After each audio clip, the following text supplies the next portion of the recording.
নিরামিষ কিছু রেসিপি পাওয়ার জন্য লাইক এবং শেয়ার করুন। আজ বানাচ্ছি পনির টিক্কা।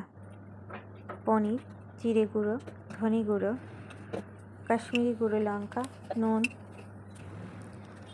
গোলমরিচ, চাট মশলা, আদা বাটা, টমেটো, ক্যাপসিকাম, টক দই,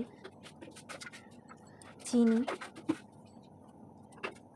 কস্তুরি মেথি দিয়ে ভালো করে আপনি মাখিয়ে নিন।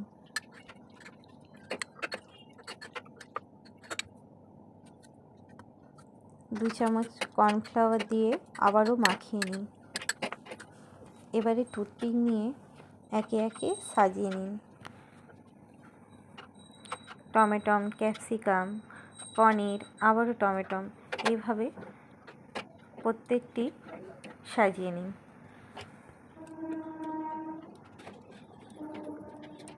আমার সাজানো প্রায় কমপ্লিট।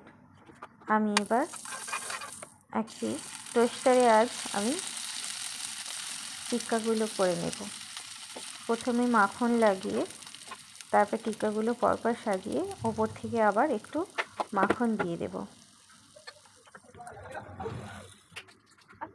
আমার টিক্কা কমপ্লিট। আমি তুলসী পত্র দিয়ে ভগবানকে